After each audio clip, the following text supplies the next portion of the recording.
Hi everyone. In this next episode of Divine Direction, I'm going to talk from the 4th chapter of Nehemiah. So far we have been learning a lot of principles from the life of Nehemiah, which is very much relevant to us even today in our leadership and our spiritual journey. Even today, I'm going to highlight three very important elements from the chapter 4. Let me just read the first few verses for you, which is very interesting. But it so happened when Sanballat heard that they were rebuilding the wall that he was furious, very indignant, and mocked the Jews. And he spoke before his brethren and the army of Samaria and said, "What are these feeble Jews doing? Will they fortify themselves? Will they offer sacrifice? Will they complete in a day?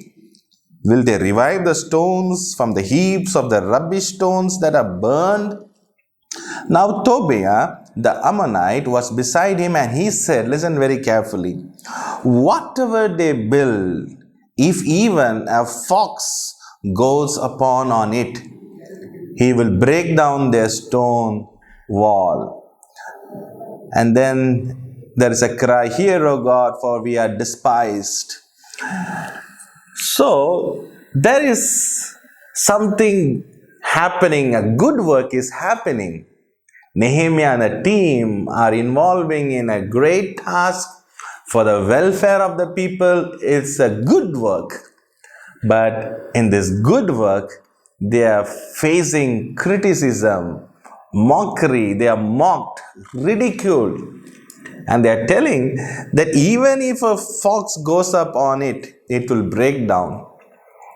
You know, there are three types of attack that an enemy can bring upon us when we passionately move forward to do something good. One is a psychological attack. And second, it could be a physical attack. And third, a spiritual attack. First, psychological, physical, and spiritual. All these three attacks are beautifully presented in this chapter, which I would like to throw light upon. See, when I talk as an enemy, enemy not necessarily be a person who is around you, a co-worker. I'm not calling your co-worker as your enemy. See, enemy is Satan in different form. It could be even you, yourself. You know, there could be a voice from within you trying to demoralize you, demotivate you, talking from inside, affecting your mind. Or it could be some words which are spoken and which is taken very negatively inside. And also there might be people who try to put you down. So enemy not necessarily is a third person or a second person. It could be even your own thoughts which you need to analyze. So here we see the first attack is a clear psychological attack. You know, the enemy always wants you to know that your work is not important. That is why here it says that, what are these people? Will they fortify? Will they be able to do it?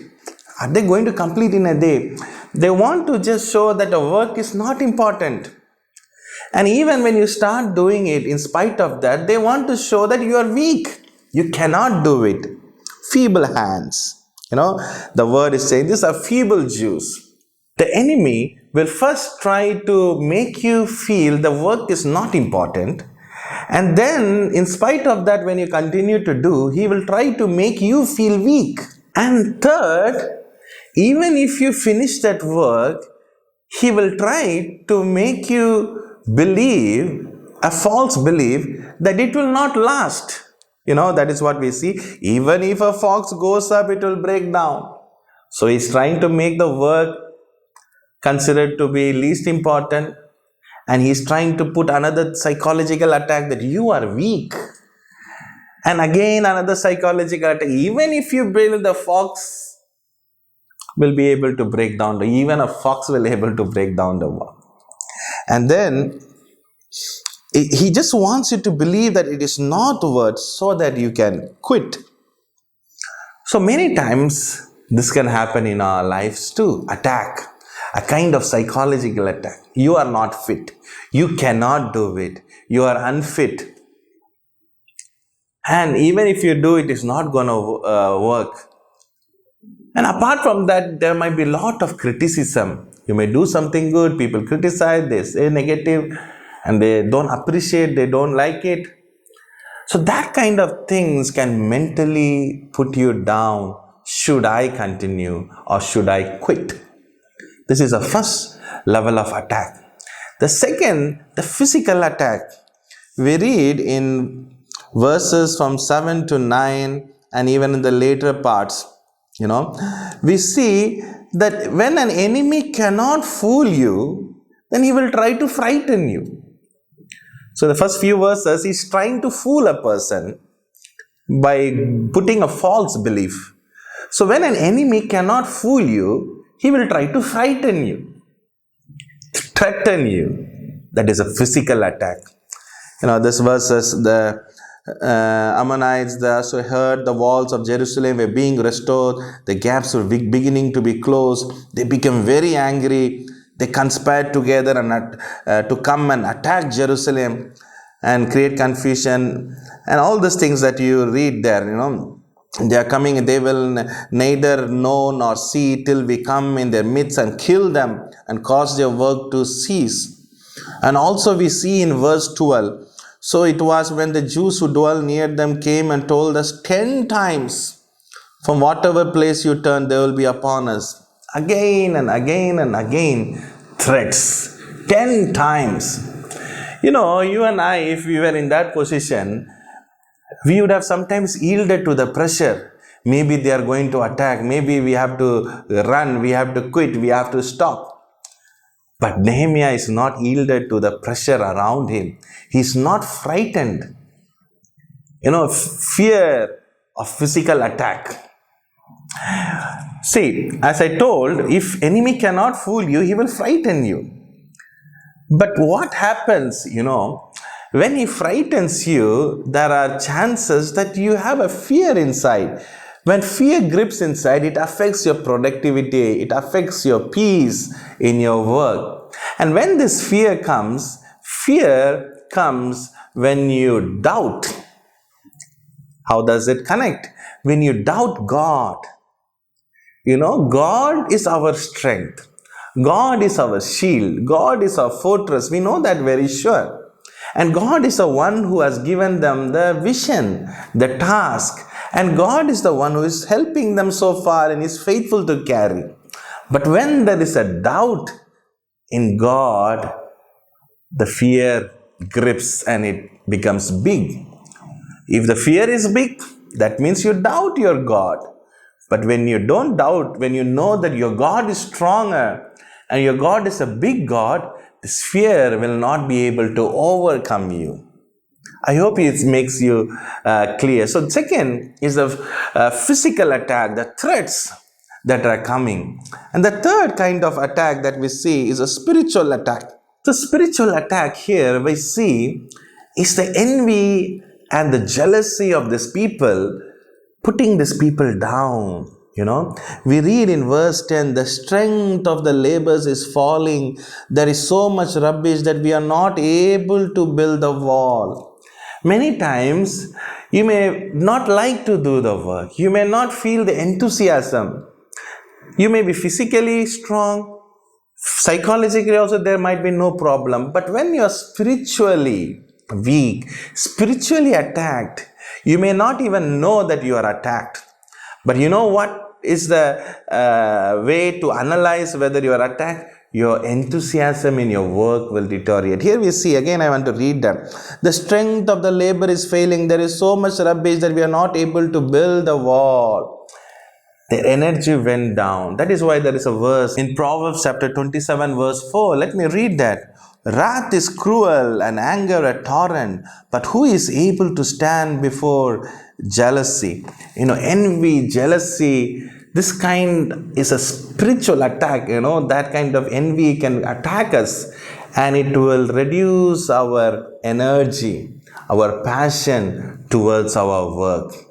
So these are the two kinds of attack that we have seen so far. But there is another one, third. Of course, I want to add one more point here. If you read verse 8, all conspired together and attacked and created confusion. A spirit of confusion is coming there. This kind of attack is bringing a kind of confusion among themselves. And they are not able to do their work properly. So here we see this three type of attack: psychological and physical, and third is the spiritual attack. Even if you see the life of Jesus, when he was tempted, we see this three type of attack. First attack, stone into bread, and that was a physical attack. And the second, dominion, you jump, the angels will come, testing the powers, the dominion. That is a psychological attack. And the third, you bow down before me. That was a spiritual attack. But we see Jesus overcoming all those three types of attack. So you and I, when we are called to do God's work, we may then and there face these three types of attack very commonly in our journey and to fulfill God's vision. But we must be very careful. How did Nehemiah handle this kind of attack? If you see or read this chapter, we see they were praying. Verse 4, "O Lord, hear us, for we are despised."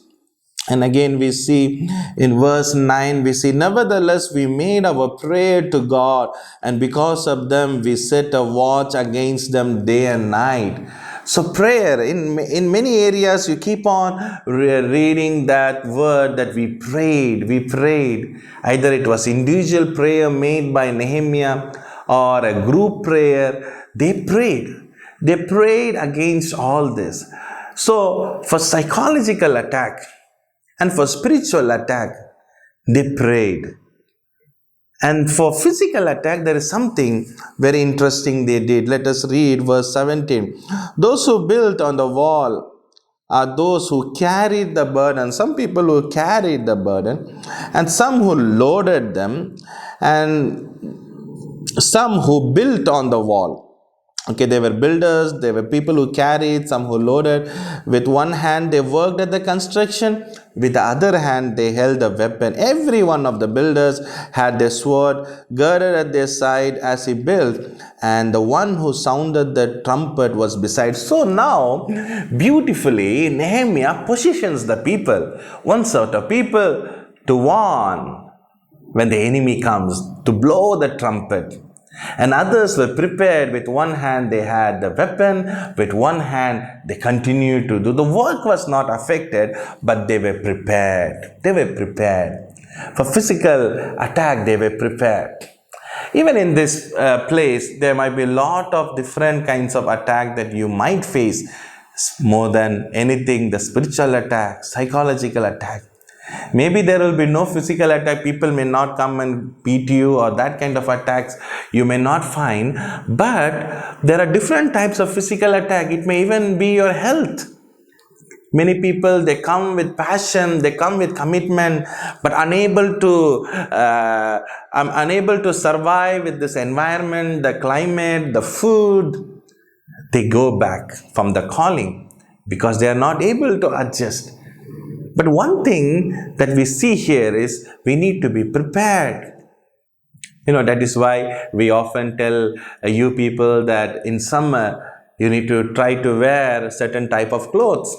You need to eat certain type of food. You need to drink certain type of juice, which will try to help you during summer. In winter, you need to eat certain type of food. But if you still feel that no, I want to eat just like I was eating in my own native place, the same kind of food, that may not help you physically in this place. So we need to prepare our mind, prepare ourselves according to the environment, so that we are not physically into any trouble. So a lot of attacks come, psychological attack. Very often I tell the new people when they come to campus, when they come here, you should not come with an expectation, with a dream that I am coming to heaven. Here also there are human beings, they are not angels. And you are going to work with students, they are also human beings, they are not angels.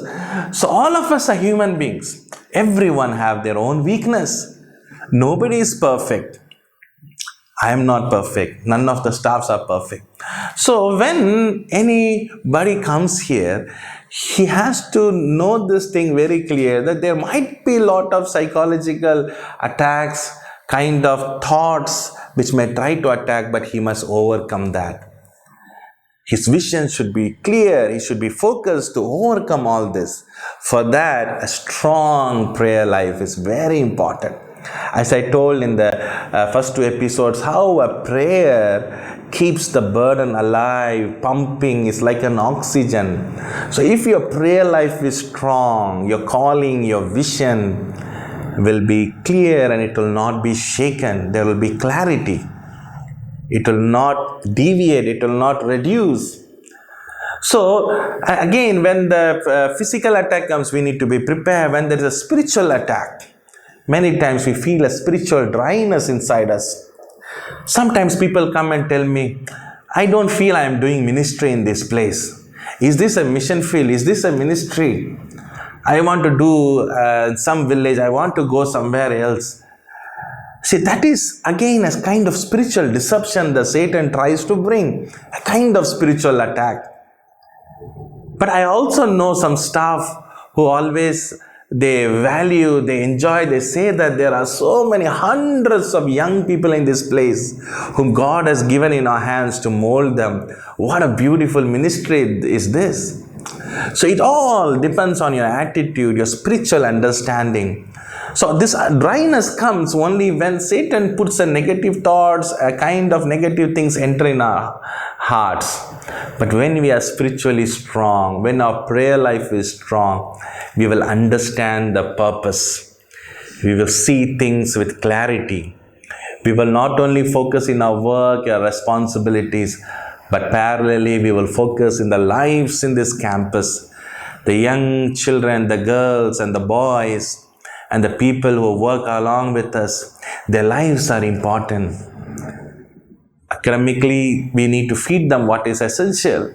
Lot of trainings to equip them. They need to be skilled. But on the other side, their life is important.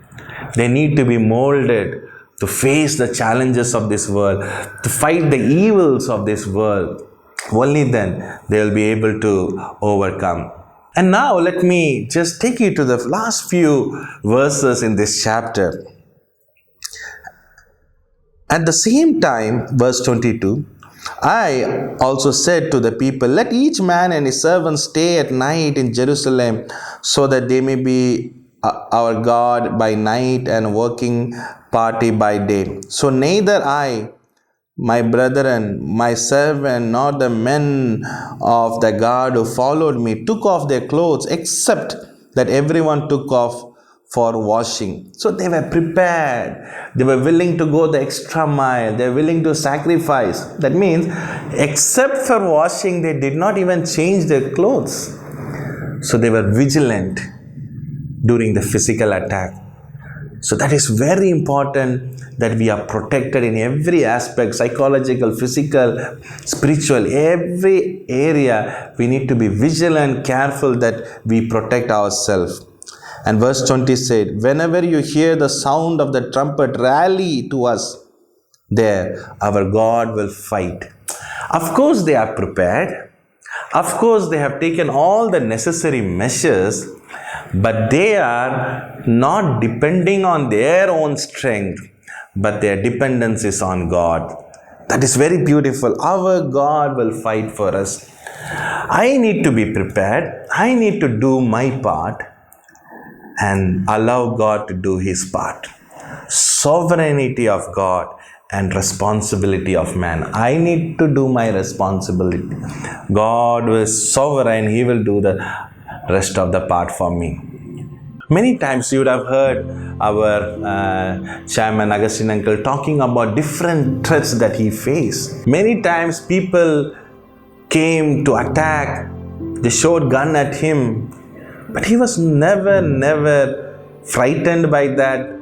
His enthusiasm never went down. Many times he has received letter that we know that you will walk in this place every morning, evening. We will kill you, we will cut you, give this much money, and all those things. Many times, lot of threatening for the good work that he went on doing around. But was he ever frightened by that? Today we see the fruit of the dedication, fruit of the commitment, fruit of his staying in the vision, not deviating. We see a huge impact in this place of Bihar in terms of education, medical care, and in helping lot of young children life, transforming the minds of people. Lot of things has happened because he never quit his good work because of threats or different kinds of mockeries, criticisms, and trying to blame, negative talks. He was never affected by all this psychological attack. That is a perfect example. Almost 50 years of journey in this place. And we are so privileged to have our leader who has walked the way, who has showed the way for us as we continue to take that baton forward, as we continue to take the mission forward, as we continue to keep the good work going forward. We need to understand the people who ran before us. Not only uncle, there are many leaders, senior leaders in this place who have dedicated their life in spite of criticism, many times being beaten, mocked, lot of things. But they have never quit. That is why we see the result in this place. Maybe today when we come here, we see a comfortable campus. We have quarters, we have 24 hours electricity, we have our internet facility and everything. But think about those days when there was no house for people to stay, proper house, they in a small hut, no drinking water, no facilities, with their small children, no schools. But they came because of the dedication, because of the vision. They were never shaken by anything around them. It was only because their focus, their eye never moved away from the vision that they had. They were not worried about their comforts, luxuries, their needs. They were really sold out to fulfill, to accomplish the vision that was kept in front of them. So that is very important for us to know even now, so that we stop murmuring, grumbling with the small comforts that we miss or luxury that we miss. Our eyes should be on the target. Our vision should be clear. Only then all those things will grow dim. Even during our initial days, when our admission was poor for the first 3 years, of course, we thank God that the last 2 years we have got more than 85% admission. But in the initial, when the admission was very poor, a lot of criticism was going on, a lot of things. These people are very young, they are inexperienced. The principal is young, the director is young, the leadership is young, the HODs are young, they are not capable, lot of criticism.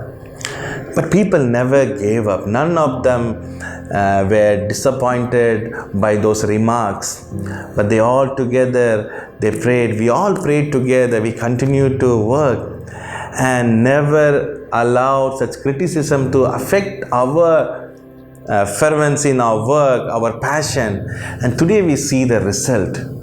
Today God has blessed us. It's God's grace. So many times we might be criticized, we may be attacked. Some criticism should be taken serious.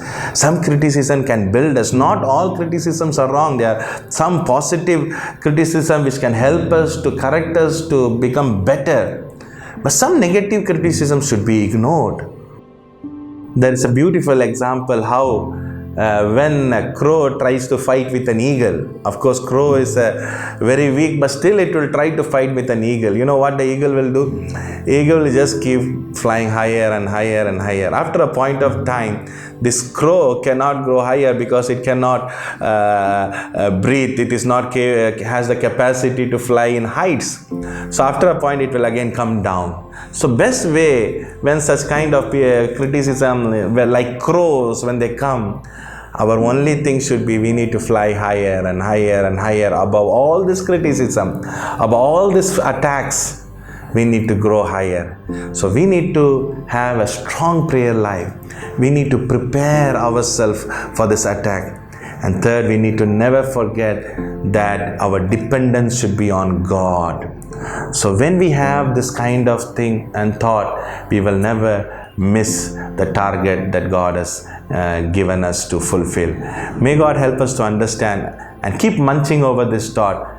God will keep speaking to you so that you will fulfill your purpose in this place. Have a blessed day.